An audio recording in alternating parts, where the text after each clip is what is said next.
Hi everyone, Ed here from Solo Quest. Welcome back to the channel. Welcome to another solo review. This time around for Last Aurora, the board game.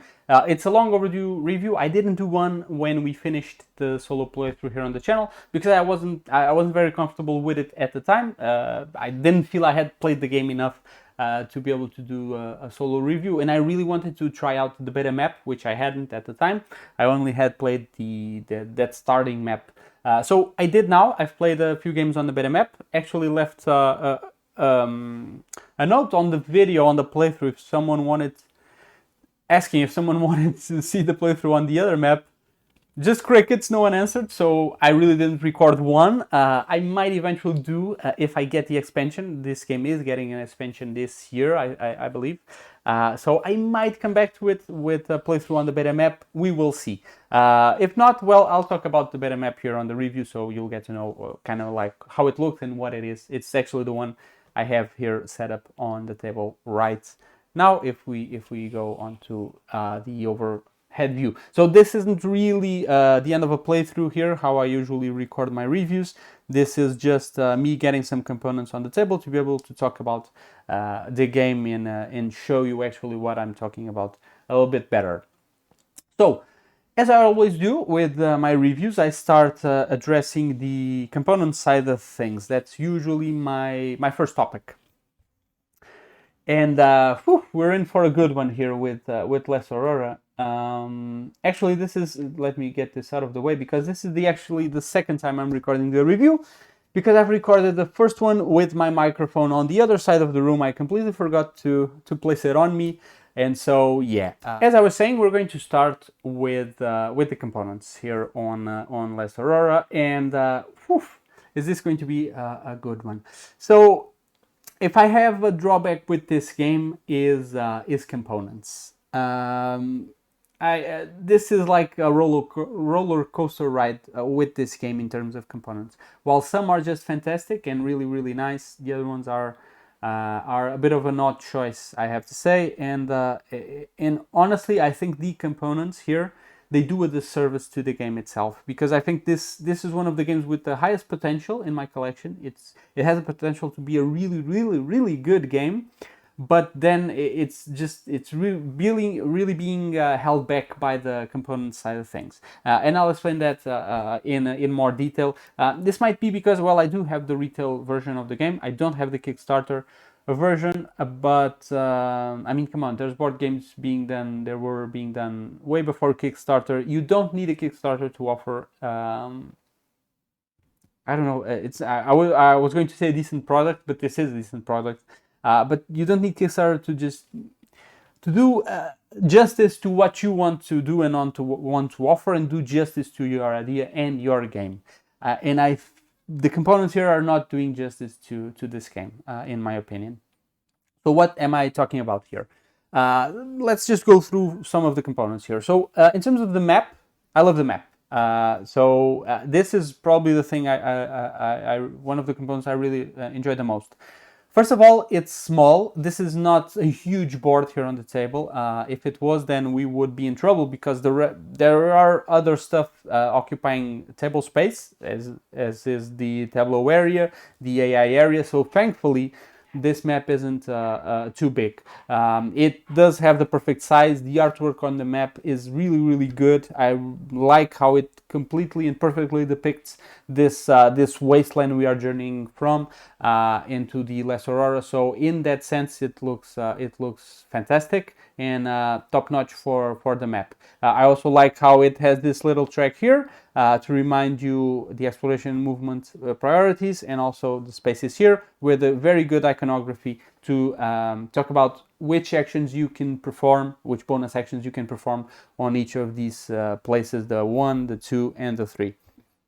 So honestly, this thumbs up. It looks pretty good. Then you have the artwork on the cards, or the cards themselves, which are fine as well. I'm really glad they went with a huge predominance of artwork on the cards, even though the space they left for iconography is smaller. It's perfectly clear. I mean, you can understand what everything does. There's really no doubts while playing the game. I didn't really have to keep checking rules or anything for cards. Completely understandable and really good ease of play that these provide. Then we have, if we move on from this, I mean, we have other cards. I mean, the back isn't super inspiring, but they're fine. The tableau area, you have this. This is really thick, and this really wants to fall off. This is really thick, so pretty good quality stuff.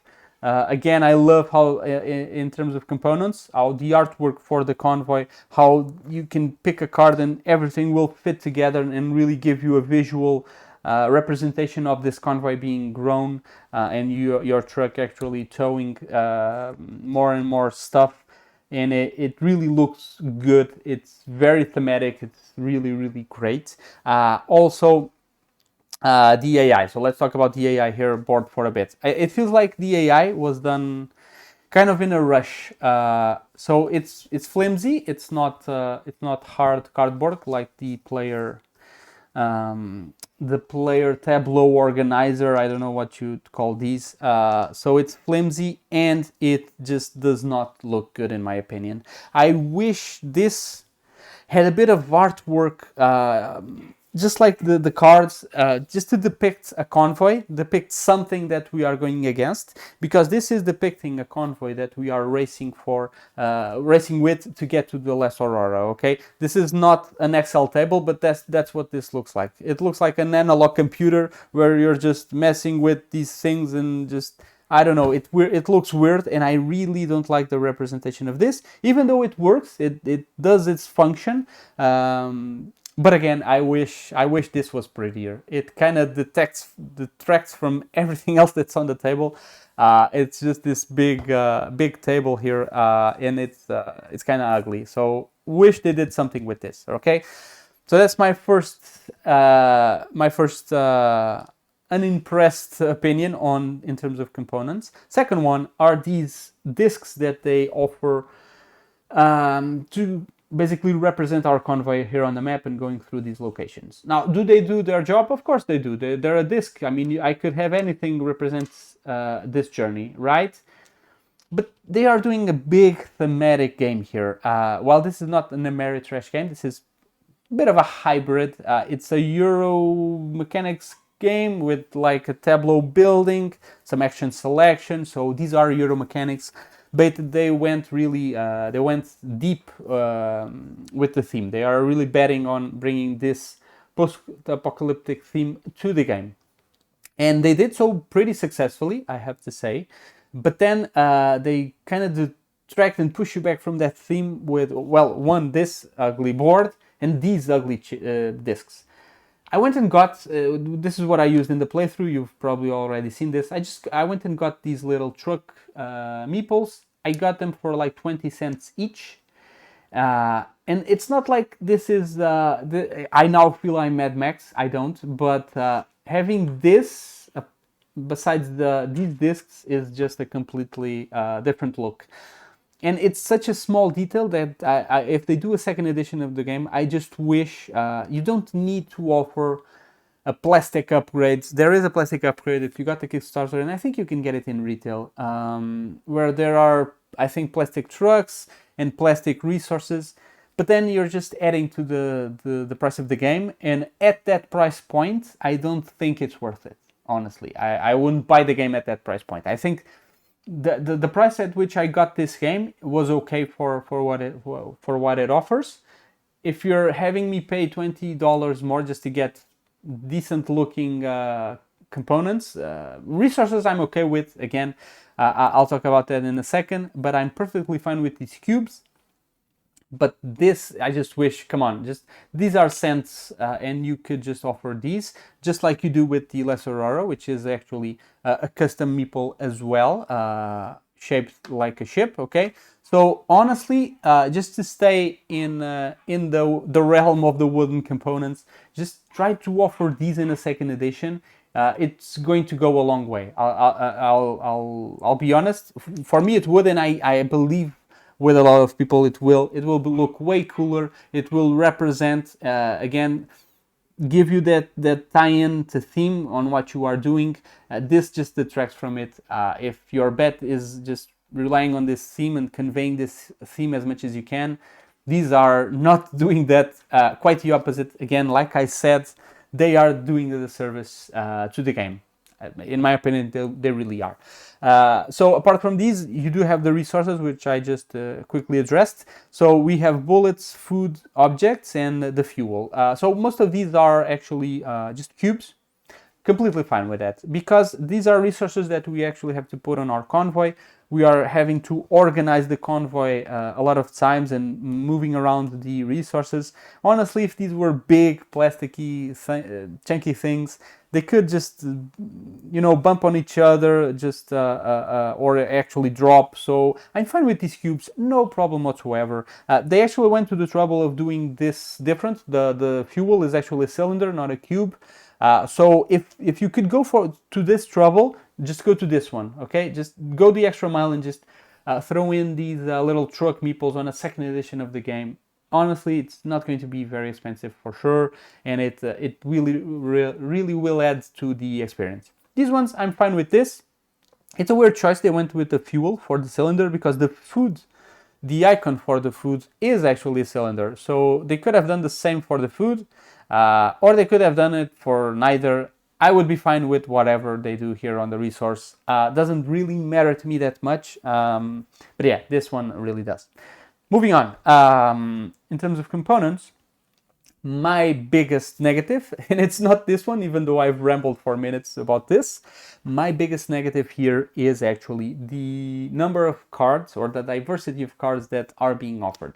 I think one of the issues with this is that, well, you are playing a game. Basically, there's going to be a big deck of these action cards, okay, that you will have on the table, and you will be populating these 5 action slots. As each of the cards are removed, you will be placing a new one there, okay? The thing is, there are a few cards that are left from out of the game, okay? So when you are actually constructing this deck, a few cards will not be put in here. But the ones that are left out, honestly, I think they should be almost as big as the deck itself.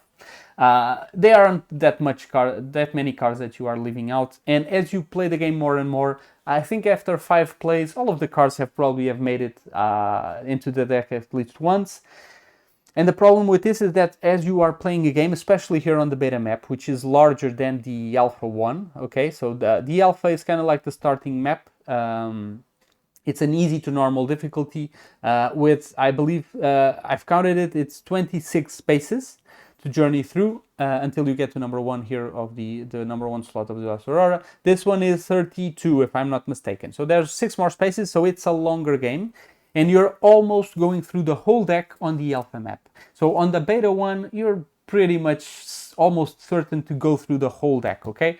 So as you can see, after 5 to 6 games, going through all of the cards here on the deck, most of it, you're just seeing them all over again, okay? And so the diversity is going to take a huge hit with this game. This is one of the games, if I had to pick a game in my collection to get an expansion, this would be number 1 at the moment. Even though, I mean, there are games I'm most excited about and I want expansions, but if I had to choose a game that needs an expansion to improve on itself and really reach that potential that it has, because this game does have a lot of potential, it's this one. Z Garcia from the Dice Tower, who did a video kind of recently about the top games, top 10 probably, that need an expansion, that he feels need an expansion. I know he likes this game a lot, and when I saw the video, I thought immediately, Z is going to have Last Aurora on number 1. He didn't even put it on the list, which is really weird to me. I don't know, maybe we have completely different feelings, or he has the Kickstarter edition, which has more cards, I guess. I don't know. I'm not completely knowledgeable on the Kickstarter edition, I'll be honest. But for me, this would be number 1. If I had done that list, this would be number 1. But there is an expansion coming, so let's see how that improves on the diversity being offered here on the game. Because again, yeah, this is my biggest drawback. I haven't played this in a while, and I really don't feel I need to until I honestly just erase everything from my memory and can come back to it with a completely fresh fresh opinion, and so I can have a fresh experience with it once again. Because I've seen these cards enough times not to know what's coming, because the order will shift, but it's going to feel a bit samey because I am picking up the same cards. I have my preferred survivors, so again, I'll be pushing for the same stuff probably. And so in that sense, I wish there was more of these to actually give you a better, more diverse experience, which in the end actually results in more replayability, of course. Even though I think games do feel generally different enough in terms of, do I need more resources in this game? Do I need more food? Or do I need more bullets because there's more enemies at the same time?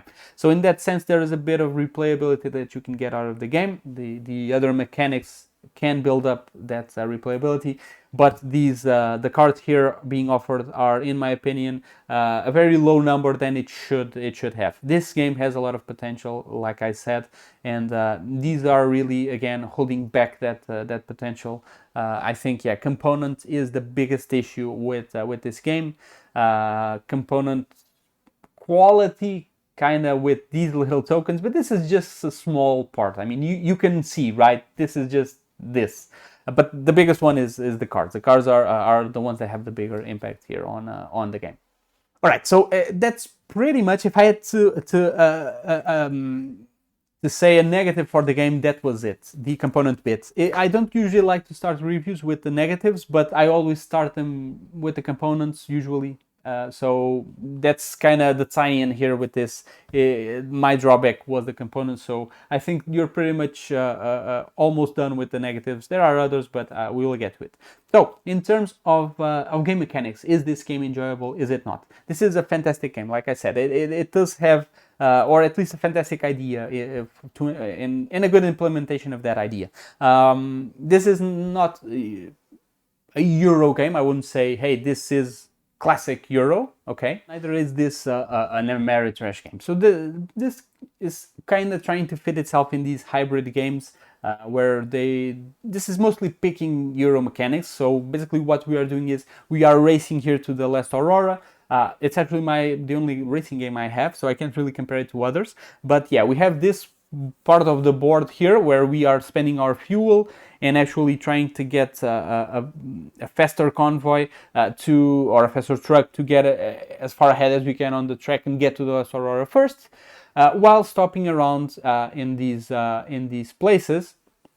We are visiting different locations, and again, the thematic tie-in to the mechanics is really, really well done. So you have these survivors here on our tableau. Each survivor, let's say it's a worker, and they will be visiting one of these 5 locations, again interacting with the card that is there. You will be getting new survivors, okay, so that you can do more actions, or you can also get upgrades for your convoy so that you can actually fit in more resources, being able to take more survivors as well, because these actually take up space on the convoy itself. Makes perfect sense. Or you can actually visit locations to get those resources, again, to fill in the convoy. You do need more space, so you do need to upgrade your convoy. You do need more survivors to take more actions and be more efficient each turn, but then you need also more resources. So there's a lot of good decisions here on each turn to actually decide which cards you are trying to get or which resources you are trying to get. Then you have these little enemies here, which I'll talk about. Well, actually, let's go for them right away. So these are the combat. I didn't talk about the enemies in the diversity. There are 6 enemies in this whole game. You will see them every single game.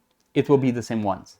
So yeah, enemies are probably the top priority actually to make some more of. This does really need more diversity here. But going on the combat mechanics, which is really pretty cool. So let's say this enemy was actually triggered. In the solo game, we have to cover up these damage squares. We only use 2. This is something that is pretty cool. So if you are the first guy to actually damage an enemy and you're placing your little marker here and your damage, I mean, you're not getting punished for just being the first guy to damage him. Even if, let's say, the AI does the second damage and kills off the enemy, we actually draw one of these cards and we see who gets the reward. I really like that. In this case would be player with the marker on A. It would actually be the first player who damaged the enemy. So I really like the combat, how it's done, how it's not punishing you for not being able to kill the enemy because you did as much as the other player, okay? You just went there first, you were unlucky, you weren't able to actually kill him. And it would be a shame to be unlucky twice. It can happen, but again, it's 50-50 almost. And I really like how they did that. How combat and the rewards from combat actually feels very, very, very fair. Again, only caveat or downside to the combat is, again, diversity of enemies. It's really, really low. So yeah, it is a game with some really cool mechanics, basically a big emphasis on this tableau management and action selection here, but again with the bits of racing, with picking on which location you kind of want to stop. Do you want to push yourself on this turn by spending more fuel? It's actually good, you'll end up a bit more in front. You will pick, if you're in front, you will pick these cards a bit later, but there are some positives to being in front with the firing of weapons, and actually if you spend more fuel you have more space here on your convoy to get other stuff. So again, this management is really cool, along with again the action selection and all the management you do here on your tableau. You have to manage basically the resources, the space you have for resources and for each of the survivors, because they all take space here. You have to manage how these survivors actually get exhausted, or if they are ready to come back and being used next turn. You can use the food again to take them from exhausted to a rested state, so that you can use them earlier. So all of the different resources have their very good uses, and it works pretty well. So all the mechanics are really, really nice. Like I said, there's a lot of potential here in this game, definitely to be extracted from the publisher, and they could really, really have themselves a really nice gem here if they just build up on this base product that is being offered right now. All right, but this is a solo review, right? So let's talk about the solo game, how that works. Does it work well? Does it not? All right, so there are some good aspects on the game in terms of solo, others not so good. So one of the drawbacks, the negatives that I have, apart from the components, is with one of the ways the AI is working at this time. Okay, so in terms of difficulty with the AI, we have the other map, the alpha map. The playthrough was quite a while ago, I don't remember if we won or not, but the alpha map, I would consider it an easy/normal difficulty. I would not mess with any house rules on the other map, the alpha 1. Right now this is the beta map, which is definitely harder, okay? This is definitely a harder version of the game in contrast with the alpha map. And the beta one is, I would call this a hard difficulty, because it's way longer, and I think the AI will benefit from a longer play session. Now, how the AI works is actually, it's quite simple. We have these 6 cards, and they basically dictate the action that the AI prefers to do in said turn. It has the little priority here, also with any tiebreakers with these arrows, so it's pretty easy to handle the AI on a given turn. Really easy to handle it. Now, I do think how it operates is a little bit unfair, and it kind of breaks theme on a few aspects. And by this I mean all of the end of round effects on these cards. So at the end of the round, for example, on this card, the end of round, the automa would heal a survivor, and one of ours would get contaminated with radiation. On this one, we would add damage to the convoy, to the convoy. Let's say we're here and the AI is here. Why is it that something the AI has done is damaging our convoy? Oh, sorry, I am not showing you the map. Why is it that we're here and here and we are adding damage because of this card? So it's basically just punishing us. It's not for the sake of punishing, but we are getting punished for completely no reason, in my opinion. So honestly, I wish there was no punishment here for us, because it doesn't feel fair. We can't even attack the AI if we're close, so why can the AI give us damage? It doesn't make sense to me. Thematically, it's a bit weird. We have two of these damage ones, and then we have these ones that just add bonuses to the AI. On the movement phase, it can take shortcuts, it can get fuel. I'm fine with this. Just do it like this and give the AI bonuses instead of punishing us for apparently no reason. I really don't like that. That's something that I don't feel it's fair. It's not thematic and not fair. It feels very unfair for the player, and I really don't like that. But my biggest drawback is this card right here, which tells us that we lose fame if we have more than the Althama. That's it, okay? I absolutely despise this card, and here's why. So first of all, let's say that I actually want to bet my horses on combat. I really want to kill enemies as fast as I can, and let's say we're both here. So this is the AI, this is us, okay? And there's an enemy here, and the enemies, when they activate, they actually attack all of the convoys on that section of the map. So in this case, the planes, this enemy would affect all of the planes, okay? If we kill this enemy fast, we're actually making life easier for the AI. The AI isn't getting any attacks from the rider wolves. So actually, by doing something that is good for the AI, we will then eventually get punished. Why? Because every time we damage an enemy, we get a little bump here on this fame track, okay? So we have our little marker here, and it's going to go up every single time we manage to damage an enemy. And this is just gone to smithereens because of this card. Just because the AI has a card like this, if the AI doesn't get to attack, we just lose fame just because. So this is not even a reliable source of points. And these are endgame points, okay? It stops being a reliable source. You can only get as much fame as the AI. That's it. This is just punishing and preventing you from finding points in some other places, or basically betting in combat as a viable strategy for points. I hate that. I really hate that it's again holding you back on something that you want to do.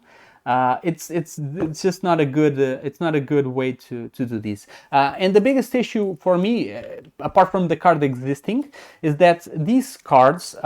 So let's say the AI.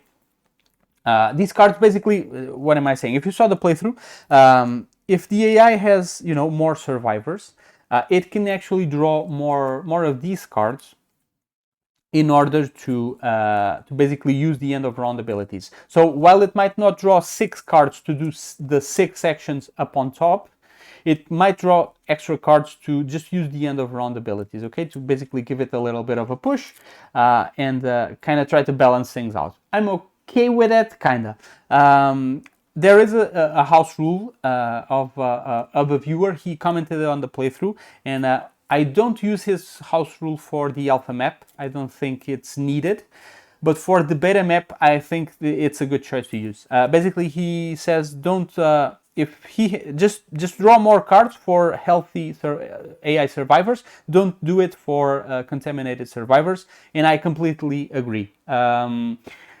Because the AI will eventually have all 6 survivors here, and basically all you are doing is just having all 6 of these special abilities trigger every single turn. So every single turn you would get damage from the AI just because, and every single turn your fame is being prevented from again going up further than the AIs, which is it's not a good design choice in my opinion. So I really don't like this card. I despise this ability, and I don't think this is fair at all. Like I said, the AI, it's difficult, it's challenging on the beta map, definitely, but I don't like that the difficulty feels unfair. I really don't like when that happens. I wish the difficulty was done in a better way. So here's my wish list for a second edition. Here is get these little truck meeples, The cards are probably going to get addressed in the expansion, which will come out. Yeah, I went and checked. It's Last Aurora Frozen Steel. I didn't saw the release date, but I think it's close. It's around summer. So yeah, be on the lookout for that. It might improve here the cards, the variety for the game itself. I don't think it's going to address the AI. I'm not sure actually what's going to bring. I did reach out to the publisher, but I got basically no response. I would love to review the expansion and do another playthrough with it for the beta map. I don't know. I didn't get any response, so I won't do it, at least not at launch, for sure. But yeah, my wish list would be more cards, which again I think the expansion will address. Some truck meeples. This is probably only for if they do like a second edition of the game. Hopefully they offer it. And I would revise these AI cards. I would do a different board, a better looking board for the AI. Those would be my wish lists. I'm bothering myself with a wish list, and I don't usually do. Why? Because like I said, I think this game has a huge potential. I really like the gameplay loop, the gameplay structure on each turn, what you are doing, and again the thematic tie-ins. I really like the game. I really like the theme. I think it's a really great idea for this product. Again, it's being held back by the components, and hopefully it will reach that potential, and it will become a game that I can fully endorse and fully recommend. At this time, I'm not really sure I can. If you can get it at a good price point, I would still get it. I did get it at a pretty good price point, so I'm pretty happy with what I got at that price.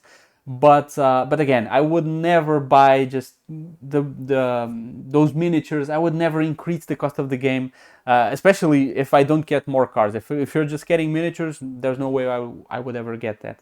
So yeah, hopefully things turn out a little bit better for Last Aurora in the future. I'm quite excited to see what they do with this game.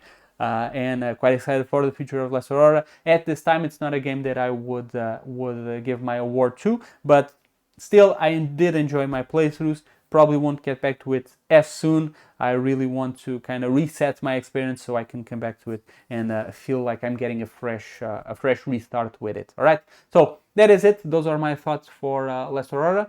Hope you appreciated this review. If you did, do leave a like on the video. Subscribe if you haven't. We have all sorts of solo board game goodness here on Solo Quest. More solo playthroughs and reviews soon to come. So hope to see you all on the future videos. And until then, everyone, stay safe. So long. Bye-bye.